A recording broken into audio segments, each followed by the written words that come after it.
So this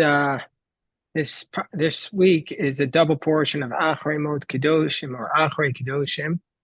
What I'd like to focus on today is just start with one verse, really not even the whole verse, just a portion of that verse, and just go through first of all what Rashi says, then what every Talmudic text on it says, and then we'll look at some of the commentaries because this is not just a regular verse. This is an exceedingly important verse.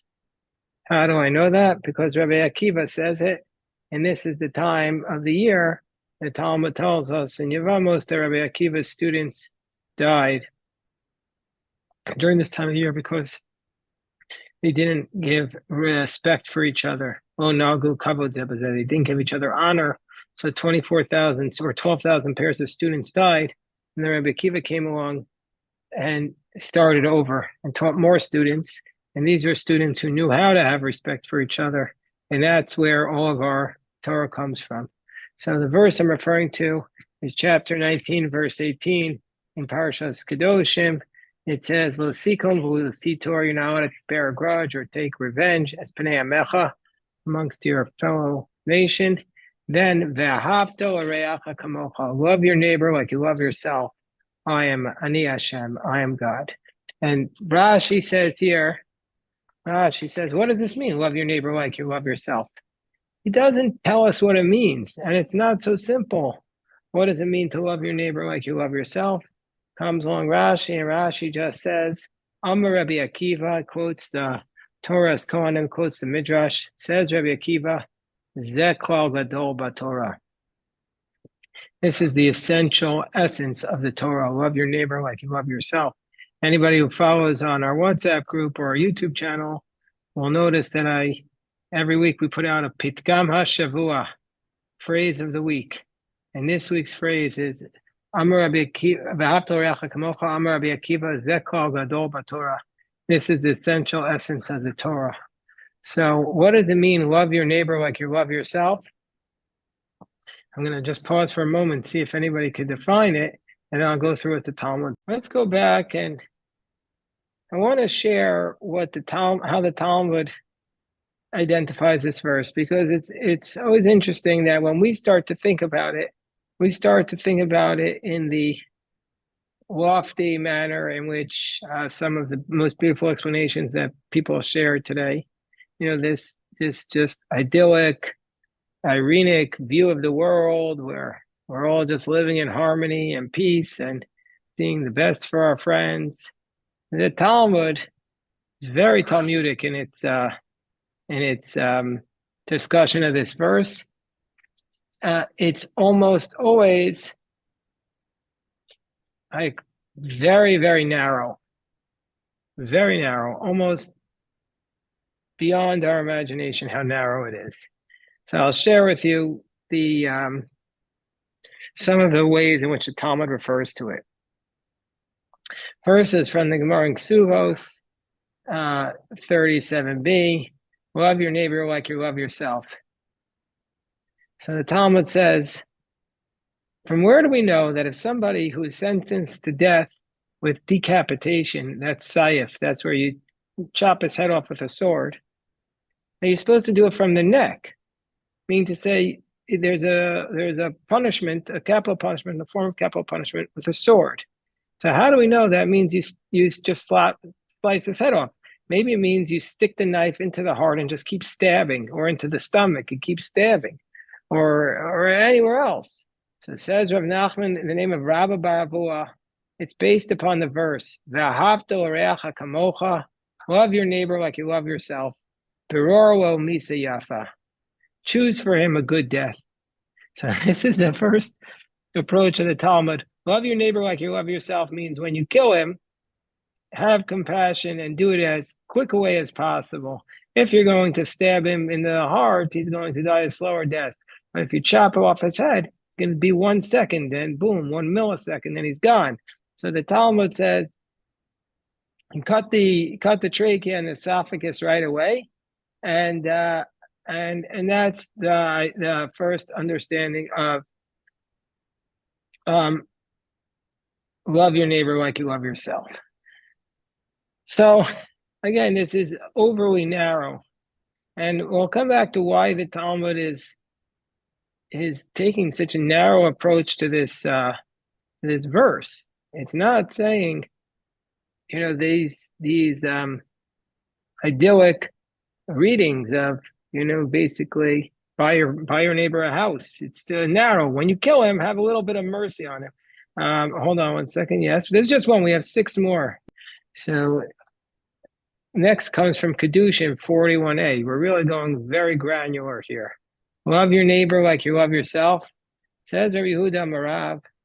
Also, Adam Lakadesh es Aisha ad sheyirena. You're not allowed. It's prohibited for a man to betroth his wife until he sees her. You're not allowed to marry her unless you've seen her first. I mean, obviously, if you're blind, it won't apply. But in general, you can't marry a woman unless you see her. Shema yiraba davar meguna v'tiskana. Maybe he'll see something that he'll find her unattractive, or she'll find him unattractive, and then she won't be attractive to him. He'll be repulsed by her. And the Torah says, "Love your neighbor like you love yourself." So this is not a strict law. It is basically good advice. That's how the commentaries say. But to me, what's important here is that it's telling us, love your neighbor like you love yourself applies to your spouse too. I mean, it's not just to your friend down the street.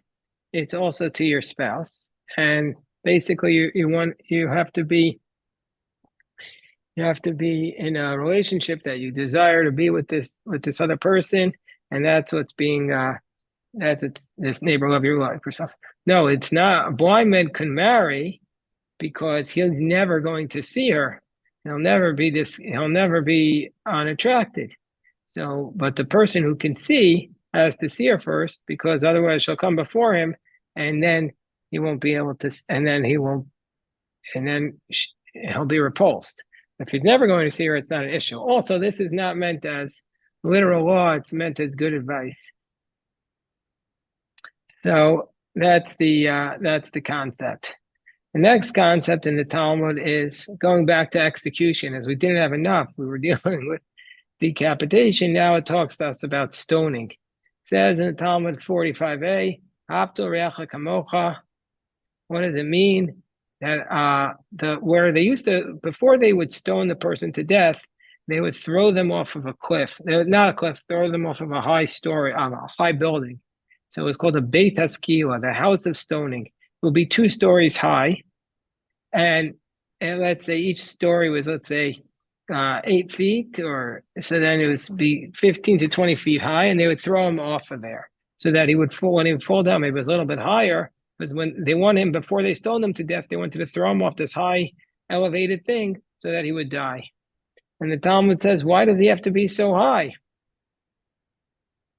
Why does he have to be so high? And the answer is that the higher it is, the quicker he'll die. So it says Rav Nachman, the same one who said it by execution was Rav Nachman, and he says it here also. I give him a good death.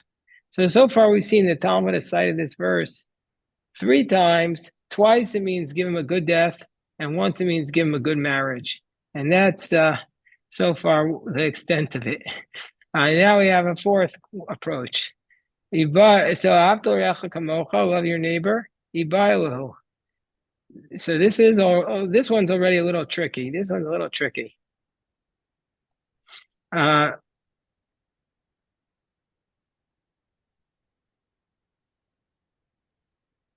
So this one's a little tricky. Let's say the result in those days, they used to think that bloodletting was a method of healing. That's the way they did it. I don't know what science says about that, but most people don't do it today. But in those days, they used to let the blood out of the body, and that was a method of healing. So let's say there was the father came to the son. The son had a business. He had urgent care for bloodletting. and he was the guy in town whose job it was to let the blood. Now there's a prohibition against for the son to make a wound in his father or his mother. This is a biblical prohibition. So can a father come to the son and say, "Can you please let out my blood?" Ben Ma'u Sheyaki's Dam Aviv. Is the son allowed to let out the blood of his father? He's allowed to make the wound in his father, basically in order to heal him. That's the question. Can the son heal him? Can he be the surgeon on his father? So says Rav Masna in response, love your neighbor like you love yourself. Meaning what? Meaning what? What does that mean? So the son comes to the father comes to the son and says, "Let the blood out from me." And the answer is, is he allowed to do it? And the answer is, love your neighbor like you love yourself. Therefore, you can do it, because when it says that you're worried that you're going to be making an extra wound, let's say there's the concern that you say they don't always get the spot in exactly where they want it when they take blood from you. Sometimes they have to do a couple of times, and they end up hurting you. So you might actually be hurting your father, and you're not allowed to do that. But since you would want it done to yourself, you're allowed to do it to your father, because this is what you would want done to yourself. I go back to the explanation of Yafa and Hillel at the beginning, which is don't do unto others what you wouldn't want done unto yourself. But in this case, the father clearly wants it. Nevertheless, the Rama writes that the way we practically rule is, if there's another doctor, let the other doctor do it. Pretty sure that this is the way most hospitals operate, that they don't want to allow people to operate on their children or their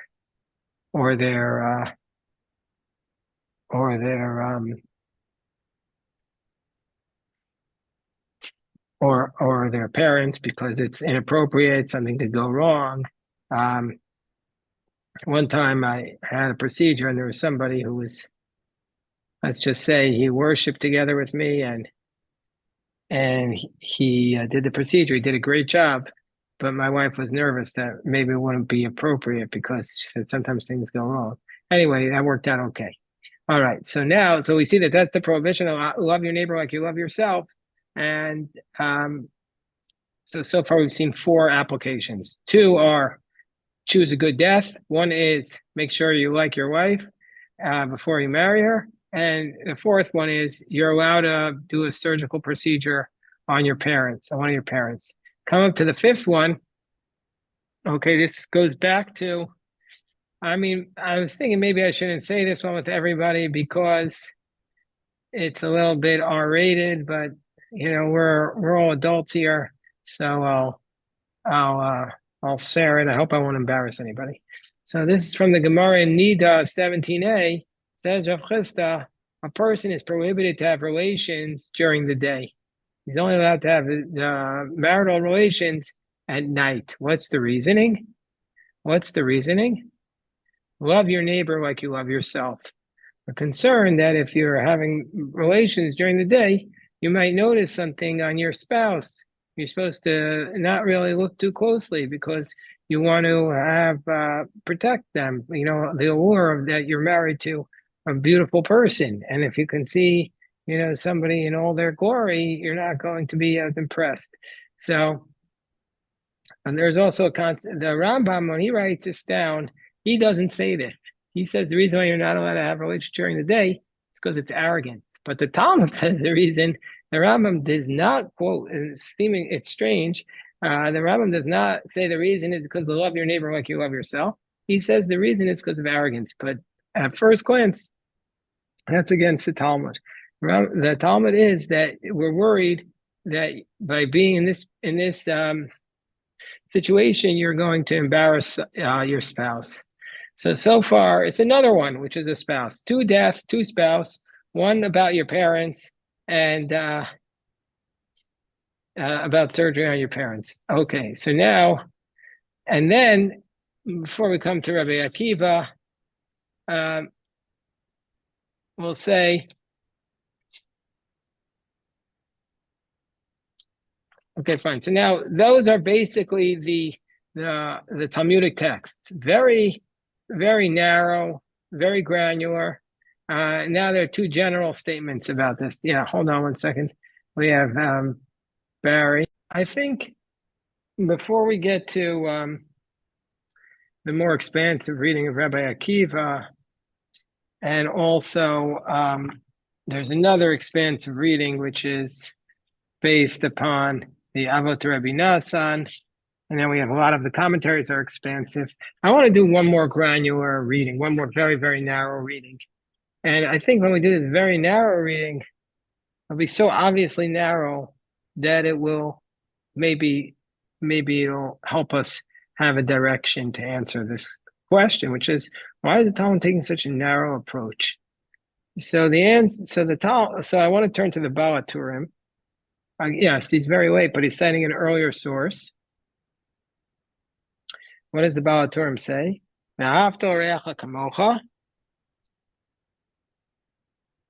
So next to that says the Baal HaTurim, right after love your neighbor, Barry pointed out that very appropriately, the verse before it, which talks about do not take revenge, do not bear a grudge. The Baal HaTurim focuses on the verse after it. The verse after it says, Lo tarbia koyim. You're not allowed to crossbreed with another species. So what does that mean? So it says the Baal HaTurim, ha'oev ishto, technically speaks, means one who loves his wife, but it means whether or not you love your wife. It means when you're with your wife, lo yishamesh ima ve'enov be'isha achares, means that you're not allowed to be with one spouse and be thinking about a different person. You have to only be thinking about the person who you're with. And number two, lo yikufeno etashmish. A man is not allowed to force his wife to engage in relations. So this is based upon the Gemara in the Durham, but it doesn't directly connect it to this commandment of love your neighbor like you love yourself. But the Baal HaTurim does. The Baal HaTurim does. And it's, at first glance, it seems like of all the things that you could possibly talk about, love your neighbor like you love yourself, this seems like the narrowest of the narrow of the narrow. Like you have to really go down a big rabbit hole to get to this scenario. And that's the source for what this lofty verse from the Torah is referring to that situation. So the way I think about it is, yes, that's the answer. The answer is you can have this brilliant verse, love your neighbor like you love yourself. But if you just talk about love your neighbor, it doesn't mean anything. What does it mean to love your neighbor? What does it even mean? What does it mean, love your neighbor? In your heart, you love them? No. So it means in the most minute ways. And on top of that, it starts in the most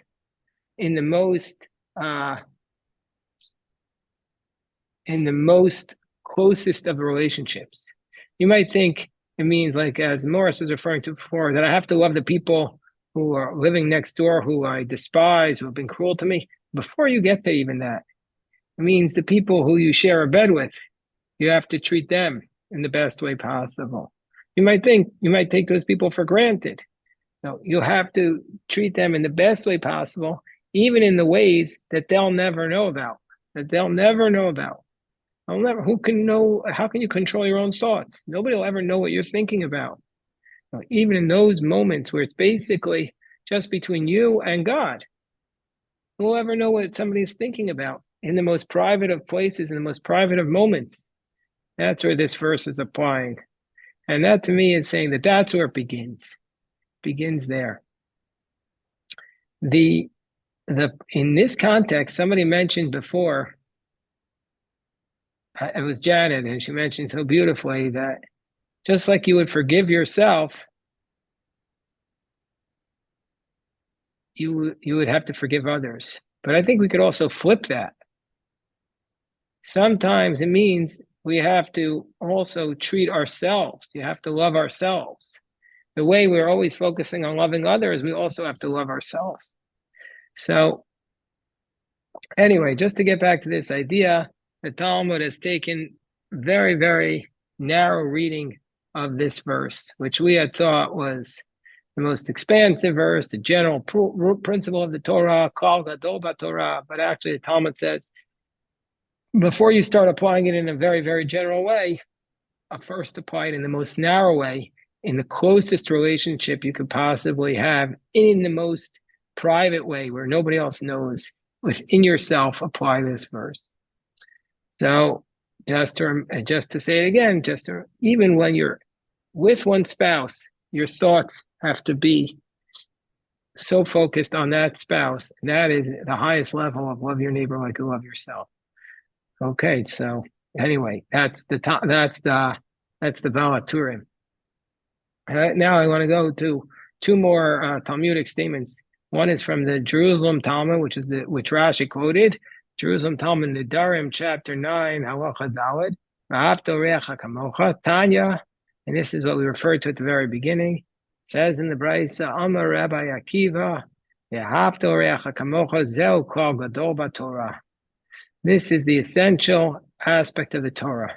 It's powerful that Rashi decided to quote this statement and not the statement that Yafa started us off with, which is the statement from the Gemara in Shabbos 31a about the convert who came before Hillel and says, teach me the whole Torah while I'm standing on one foot. And Hillel said, that which you hate, don't do to your friend. Zui call Torah. This is the whole essence of the Torah. V'idach pirushahu. And the rest is commentary, Zil Gamor. So go out and study. So it's the same idea, but it's just said from a different perspective. So why does Rabbi Akiva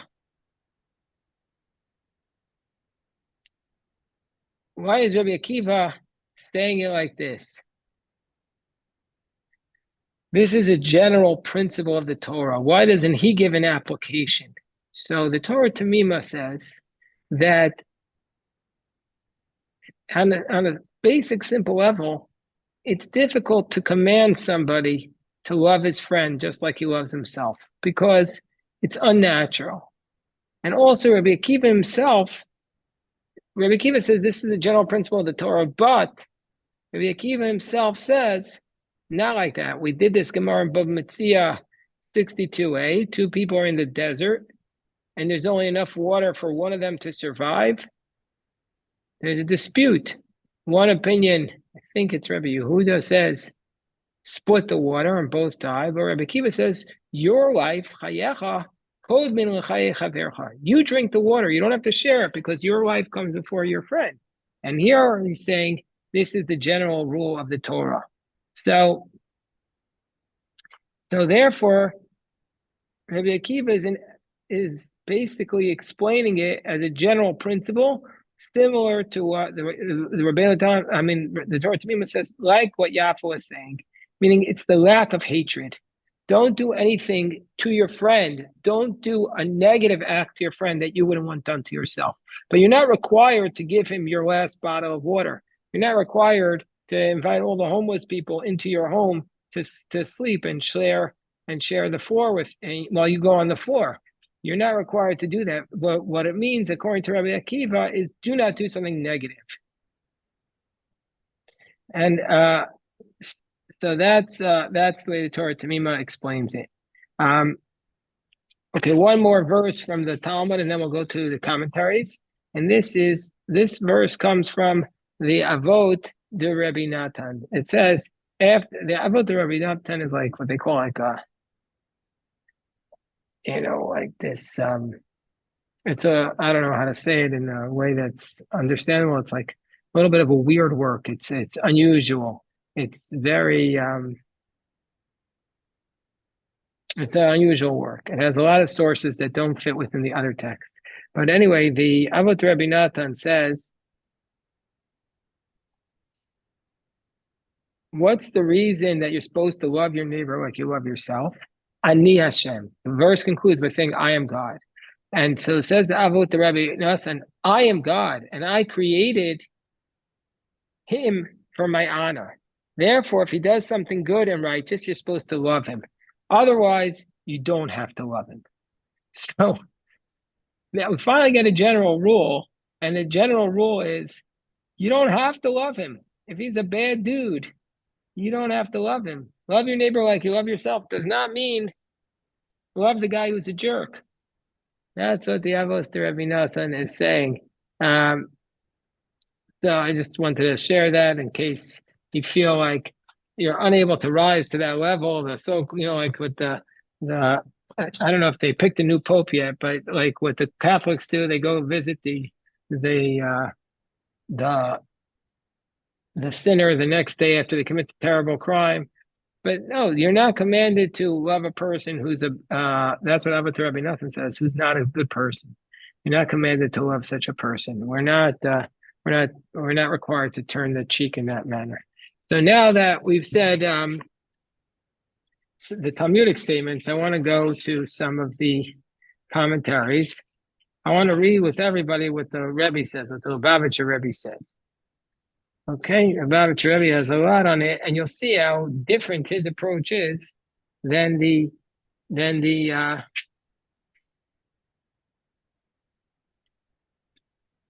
Talmud. The Talmud was very narrow, but the Rebbe speaks in like larger, expansive religious truths, broad strokes, and he's translating this idea into a way that matches the spirit of our times.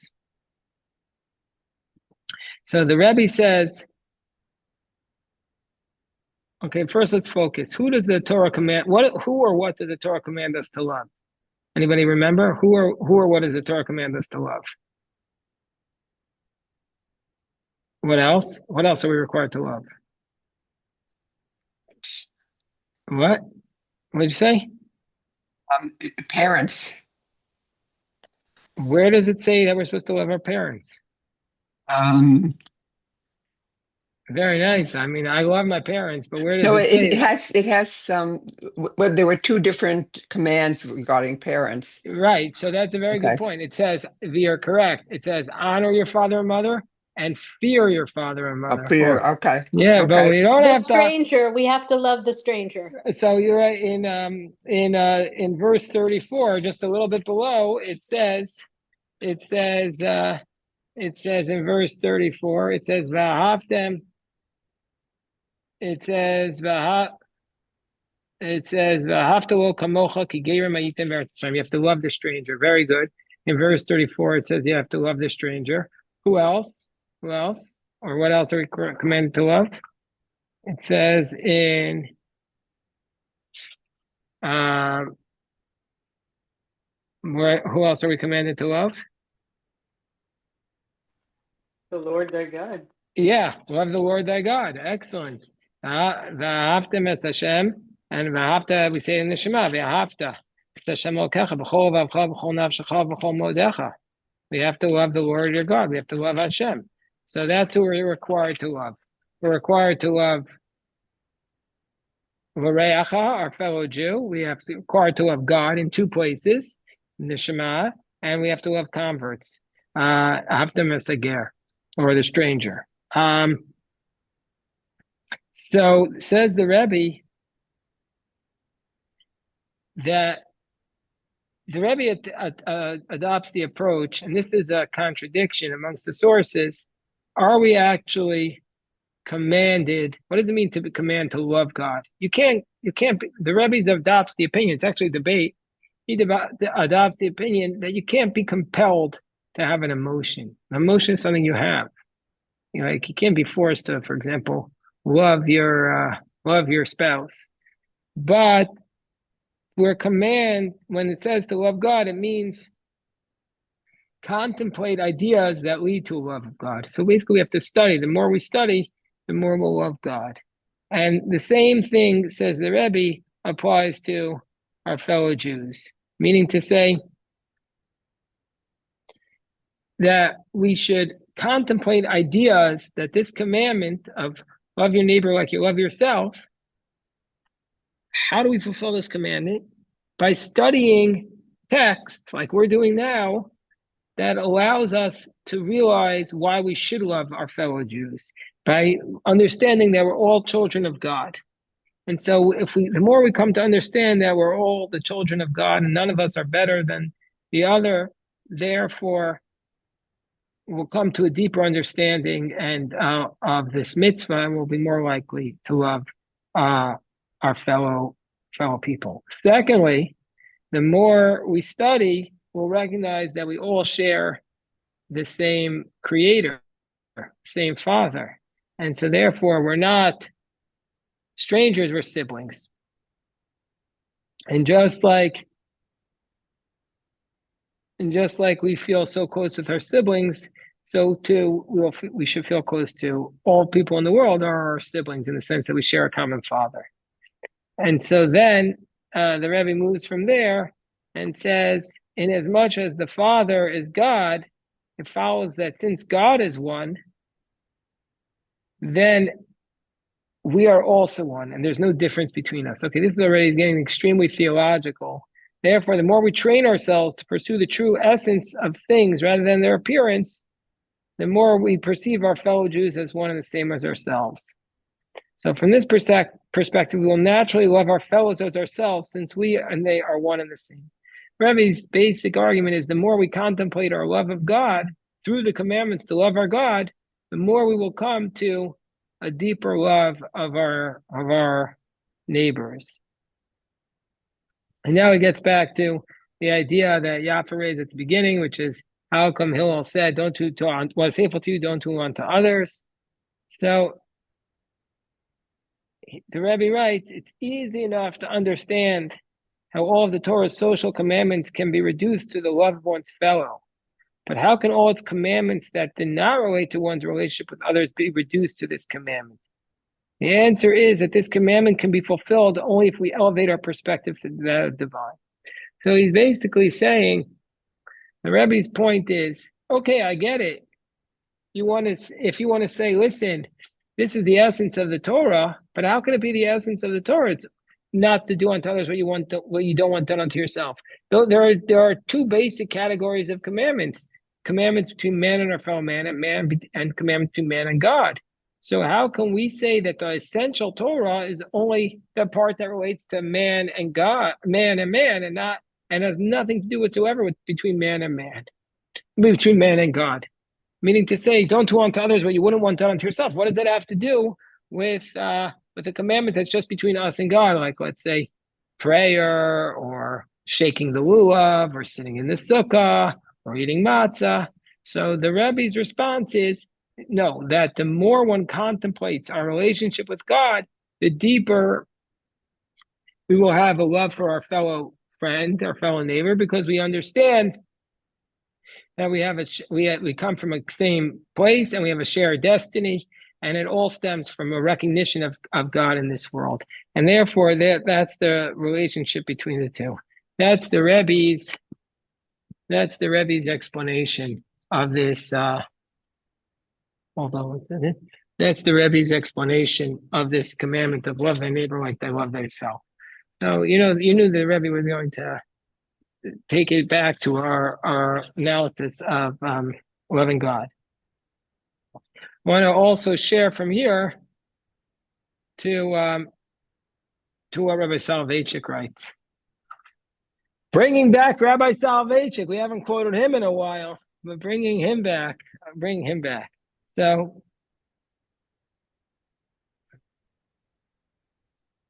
says the Rav as follows. So this verse, obviously commands a caring concern for our fellow man. But says, and I hinted to this a little bit earlier, the Rav says this social responsiveness, meaning the obligation to love another, comes from one's healthy self-regard. How can you love another? Goes back to what Janet pointed out, what we were discussing with Janet. Only when you love yourself, namely, as you love yourself. Meaning to say, love your neighbor as you love yourself. Individual importance is emphasized, but for goals beyond self-indulgence, personal fulfillment is valued, but for sublime purposes. I don't know exactly what that sentence means, But what I think he's saying is you're supposed to love yourself for the purpose of loving others. The more you love yourself, the more you'll be able to love others. So that is, you should love yourself so that you can better love other people. So, and then he explains, now is where he's going to give the examples and make it much more understandable. He gives a few examples. When we recite Sheva Brachos after a wedding, that the personal happiness of the groom and the bride is connected to the Mashiach. It says, Odi Shema B'arei Yehuda, soon there will be heard in the cities of Judah and the streets of Jerusalem, Kol Sasom, Kol Simcha, sound of gladness, of joy, the sound of the bridegroom, the sound of the bride, sound of rejoicing. Meaning to say, the rejoicing of the bride and the groom is related to the Messianic era. And so too, it says in Isaiah, as the bridegroom rejoices over the bride, so shall God rejoice over Zion. Basically we're doing is we're taking the married couple and we're saying that their challenges are connected to the challenges of the broader community. And the way that they're going to succeed, so too all of Israel will succeed and bring about the Messiah. So we're saying you should love yourself so that you can love others and bring about the Mashiach. Your love of yourself is connected to whereas Lubavitcher Rebbe says, the more you think about God, the more you'll be able to love other people. The Rabbi Soloveitchik is saying, the more one loves themselves for the purpose of bringing that love to others, that's what the purpose of this commandment is. Love yourself so that you can help other people. And so then he gives a second example. Maimonides, in Laws of Mourning, writes that there's a positive commandment to visit the sick and comfort mourners. Even though these mitzvos are rabbinic, he says they all fall under the category of love your neighbor as yourself. By the way, this was not in the Talmud. We did not see that in the Talmud. The Talmud did not mention love your neighbor like you love yourself, therefore go visit the sick and comfort the mourners. The Talmud did not say it. Rambam puts it under that category. So first, Rambam says that they're rabbinic, then he says they're biblical. So he's basically saying it's a rabbinic commandment, but a biblical fulfillment. So it's so interesting that the Rambam is basically, he didn't have a source for that. He just did it himself. It's very, very special. Okay, so we have time. We can look at one or two of the Hasidic masters and how they interpreted this verse. We've seen so many explanations. We've seen the Talmud. We've seen the Baal HaTurim. We've seen the Lubavitcher Rebbe. And now we have time to go to a couple of the Hasidic masters. We could go to there's so many beautiful explanations here. Well, let's start with one of the students of the best, Rav David of Mikolov. Rav David of Mikolov. He says, if you love your friend, if you love your fellow Jew and you think in your heart that he is like you, then you're going to stand on one level. Not that you're higher than him and you're above him in attributes, but that he's standing with you together, next to each other in one line. And so that's what we're talking about. Then I am your God. I will be filled from both of them. Basically saying, how do we come, because it says, V'ahavta orecha kamocha ani Hashem, how do we get that God will be the God of the Jewish people? Is that if we come before God together with our fellow Jew, holding his hand, holding her hand, saying, we are equal, when neither one of us thinks we're better than the other one, then God says, then I'm ready to be your God. And I'm ready to be your God. When I see this love of each other. That's Rav David of Mikolov.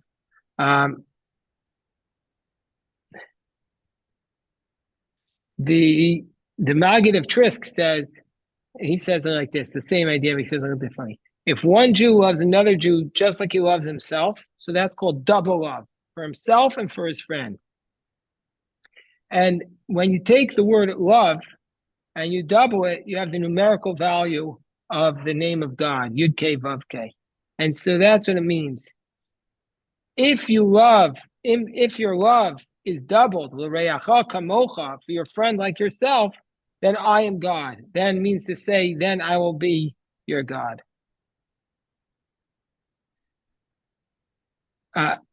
Okay. We'll do one last commentary. This is from, and there's so much here to say, so many Hasidic, so many beautiful Hasidic explanations about it. Okay, so